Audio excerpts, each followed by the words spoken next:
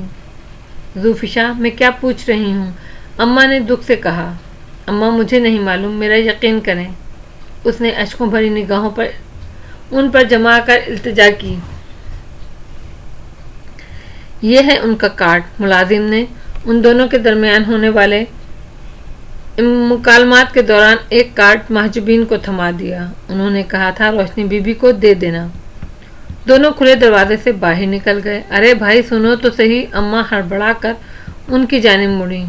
ارے بھائی یہ لیتے جاؤ، یہ ہمارا سامان نہیں ہے۔ ذوفشاں، یہ کیا گتھی ہے؟ اسے روتا دیکھ کر ایک بار وہ کچھ نرم لہجے میں بولی۔ مجھے کچھ بتاؤ ورنہ گھبراہٹ ہے، گھبراہٹ سے میرا ہارٹ فیل ہو جائے گا۔ تمہارے ابا آتے ہوں گے، میں کیا جواب دوں گی انہیں؟ اماں، میں اسے نہیں جانتی، اس نے آنسو پونچھ کر روندھی ہوئی آواز میں بتایا۔ 2 دن اس نے میرا پیچھا کیا۔ کل آپ لوگوں کی غیر موجودگی میں آ کر کہہ گیا کہ میں خود کو اس کی منگیتر سمجھوں۔ ہائے اللہ! اماں نے دل تھام لیا اور وہیں بیٹھ گئی۔ اماں دونوں بکھلا کر ان کی طرف بڑھیں۔ ان کا چہرہ یک لخت بے حد درد ہو گیا تھا۔ اماں، آپا، آپ اماں کو اندر لے کر چلیں، میں گلوکوز بنا کر لاتی ہوں۔ وہ جھٹ پٹ باورچی خانے کی سمت دوڑی۔ اماں کو گلوکوز پلا کر ہوا میں لٹا کر دونوں ان کے ہاتھ تھام کر ان کے پاس بیٹھ گئیں۔ ذوفی، کیسا ہے وہ شخص؟ یہ شاہ کون ہے؟ انہوں نے نخیف سی آواز میں پوچھا۔ کیا بہت با اثر ہے؟ امیر ہے؟ ہاں ہوگا ضرور، وہ تو اندازہ ہی ہو رہا ہے۔ ارے بیٹا، ایسے لوگ تو بہت ہی خطرناک بھی ہوتے ہیں، پیچھا لے لیں تو چھوڑتے نہیں، کالے سانپ کی طرح۔ تو نے کہاں سے یہ مصیبت پیچھے لگا لی ذوفی؟ اماں، میں کیا کرتی؟ وہ ایک بار پھر رونے لگی۔ میرا کوئی قصور نہیں اماں، یقین کریں میں بالکل بے قصور ہوں۔ ارے مجھے پہلے کچھ بتاتی تو میں تیرا یونیورسٹی جانا بند کرا دیتی، نوبت یہاں تک نہ آتی۔ اماں، ابا آتے ہوں گے، معجبی فکر مندی سے بولی۔ اس سامان کا کیا کریں؟ بیٹا، ان کی طبیعت پہلے ہی ٹھیک نہیں، وہ تو مزید نڈھال ہو جائیں گے۔ یوں کرو، پہلے وہ سامان اندر اپنے کمرے میں رکھ لو، چارپائیوں کے نیچے کر دینا۔ جاؤ بیٹا جلدی کرو، تمہارے ابا پہلے ہی بے حد کمزور دل کے مالک ہیں، ویسے ہی تم دونوں کی فکر میں گھلتے رہتے ہیں۔ اماں نے بولنا شروع کیا تو بولتی ہی چلی گئیں۔ ذوفشاں اور محجبی بھاگم بھاگ صحن میں آئیں، سارا سامان اندر لے جانے لگیں۔ پہلے مٹھائی کے ٹوکرے اندر رکھے، پھر باہر آئیں تو محجبی رک گئی۔ اس میں کیا ہے؟ اس نے تھال پر پڑا کپڑا ہٹا دیا۔ دونوں کی نگاہیں خیرہ ہو گئیں۔ لشکارے مارتا آتشی گلابی سوٹ اس کے مقابل تھا، نہایت بیش قیمت کام سے مزین۔ سوٹ میں سے جیسے آگ کے شرارے نکل رہے تھے۔ نظر ٹھہرتی نہ تھی سوٹ کے ساتھ دھرے 2 ڈبے اور بھی تھے۔ محجبین نے آگے بڑھ کر مخملی ڈبہ کھولا اور بے اختیار ہائے کہہ کر رہ گئی۔ سونے کا خوبصورت اور قیمتی ملتانی سیٹ، دوسرے ڈبے میں لشکارے مارتے کڑے، جن کی مالیت کا اندازہ کرنا ہی ان دونوں کے لیے ناممکن تھا۔ ذوفی، محجبی کی تھر تھراتی آواز برآمد ہوئی۔ یہ پاگل شخص ہے، کیا چاہتا ہے؟ ذوفی کے پاس اس سوال کا جواب تھا، لیکن وہ دینے کے قابل نہ تھی۔ پتھرائی نظروں سے وہ محض کسی غیر مرئی نقطے کو گھور رہی تھی۔ چلو ذوفی جلدی کرو، ابا نہ آ جائیں۔ محجبی جیسے نیند سے جاگی، دونوں پھر جلدی جلدی کام نپٹانے لگی۔ ابا کی آمد سے قبل ہی دونوں نے صحن صاف کر لیا۔ سارے ٹوکرے انہوں نے کمرے کی چارپائیوں کے نیچے چھپا دیے، کمرے کا دروازہ بند کر کے کنڈی بھی لگا دی تاکہ پھلوں اور پھولوں کی خوشبو بھید نہ کھول دیں۔ ابا کے آ جانے کے بعد وہ تینوں ماں بیٹیوں نے جذبات پر قابو پائے رکھا، مبادا انہیں ان کے چہرے سے کسی پریشانی کا احساس نہ ہو جائے۔ ذوفی باورچی خانے میں روٹی بیلتے ہوئے محجبی نے دھیرے سے اسے پکارا۔ اب کیا کرنا ہے؟ وہ بھی تو ہمارے اپنے ہیں، اور پھر ہم بھلا کہیں بھی کسی سے، اور ہے کون ہمارا؟ اللہ ہے نا ہمارا، وہی بہتری کرے گا۔ پھر بھی ذوفی، وسیلہ بھی تو ہونا چاہیے۔ ابا کو ہم بتائیں نہیں، آذر اور آسم کو بے خبر رکھیں، پھر بھلا ہم عورتیں کیا کر لیں گی؟ کر بھی کیا سکتی ہیں ہم؟ اور مزید کوئی گڑبڑ ہوئی، اس کے بعد ان کا پتہ چلا تو قیامت مچائیں گے۔ قیامت تو اب برپا ہونی ہی ہے آپا۔ اس نے افسردگی سے سر جھکا لیا۔ لیکن میں چاہوں گی کہ جہاں تک ہو سکے اس قیامت کو دور رکھا جائے آذر اور آسم بھائی کے اس معاملے میں، پڑھنا خطرناک بھی ہو سکتا ہے۔ پھر کیا کر لیں گے؟ کیا بگاڑ لیں گے وہ اس شخص کا؟ پھر اب کیا ہوگا؟ وہ فکر مندی سے بولی۔ خدا بہتر کرے گا۔ وہ ملازم آپ کو کارڈ دے رہا تھا نا؟ ہاں میرے پاس ہے، کیوں؟ مجھے دے دیجیے گا۔ وہ سوچ میں پڑ گئی۔ کیوں؟ تم کیا کرو گی؟ ان کی چیزیں واپس بھجواؤں گی۔ وہ آہستگی سے اٹھ گئی اور باہر نکل کر صحن میں بچھی چارپائی پر لیٹ گئی۔ انگلیوں کے درمیان کپ کپاتے لرزتے کارڈ پر اس نے ایک نگاہ ڈال کر سامنے کھڑی بلند پرشکوہ عمارت کو دیکھا۔ کارڈ پر سید عالم شاہ کے نام کے نیچے اسی عمارت کا پتہ درج تھا۔ چادر کو سر پر درست کرتی وہ آگے بڑھی، گھر سے نکلی تو دل میں نفرت اور غصے کا ایک سمندر موجودن تھا جس میں سارا راستہ وہ ڈوبتی اور ابھرتی رہی، اور اسی لیے اس خوف کا احساس نہ کر پائی جو اس سمندر کی تہہ میں کہیں تھا، مگر تھا ضرور۔ تبھی تو وہ یہاں پہنچ کر اچانک ہی اس طرح اود کر آیا کہ اس کا پورا وجود اب اس خوف کے سائے تلے دب گیا تھا۔ دل اس بری طرح دھڑکنے لگا تھا کہ اس نے کئی بار سوچا واپس لوٹ جائے، لیکن دماغ کہتا تھا فیصلہ ابھی ہو جائے تو اچھا ہے۔ آج اگر وہ لوٹ گئی تو عالم شاہ کے بڑھتے قدم پھر کبھی نہیں رکیں گے۔ لبوں پر زبان پھیر کر آگے بڑھی اور کال بیل کا بٹن پش کیا۔ چند لمحے مکمل سکوت چھایا رہا۔ آس پاس بھی دور دور تک ہو کا عالم تھا۔ دور دور بنے تمام مکان اسی طرح خاموش کھڑے تھے جیسے ان میں کوئی ذی روح بستا ہی نہ ہو۔ جی بی بی، کیا کام ہے؟ اس آواز پر وہ بے طرح چونکی۔ چونکہ گیٹ نہیں کھلا تھا اس لیے وہ ہڑبڑا کر ادھر ادھر دیکھنے لگی۔ جہاں سے آواز آئی تھی گیٹ کی دائیں جانب دیوار میں بنی چھوٹی سی کھڑکی کھلی تھی اور اس میں سے ایک خاصا خوفناک شخص جھانک رہا تھا۔ بڑی بڑی مونچھوں سے اس کے چہرے کا تاثر مزید بھیانک ہو رہا تھا۔ سرخ آنکھیں بڑی بے رحمی سے اس پر مرکوز تھیں۔ اس نے کھنکار کر گلا صاف کیا۔ وہ مجھے سید عالم شاہ سے ملنا ہے۔ یہ ان کا کارڈ ہے۔ اس نے کارڈ اس کی جانب بڑھایا جو اس نے نظر انداز کر دیا۔ آپ کا نام بی بی؟ میرا نام؟ ان سے کہنا، وہ الجھ کر رہ گئی، ان سے کہنا وہ آئی ہیں جنہیں آپ روشنی کہتے ہیں۔ کھڑکی کا تختہ کھٹ سے واپس گرا۔ چند لمحوں میں گیٹ کھل گیا۔ آئیے بی بی جی۔ وہ ایک باورچی ملازم بڑے ادب اور احترام کے ساتھ مخاطب تھا۔ سہمی ہوئی اور پھر تھوڑی دیر کے لیے بھول گئی کہ وہ کہاں کھڑی ہے۔ وہ مغلیہ دور کے کسی محل میں آ گئی تھی۔ گیٹ کے دائیں اور بائیں دور تک پھیلے سبز لان تھے جو خوبصورت حوضوں، مرمری مجسموں اور حسین پھولوں سے مزین تھے۔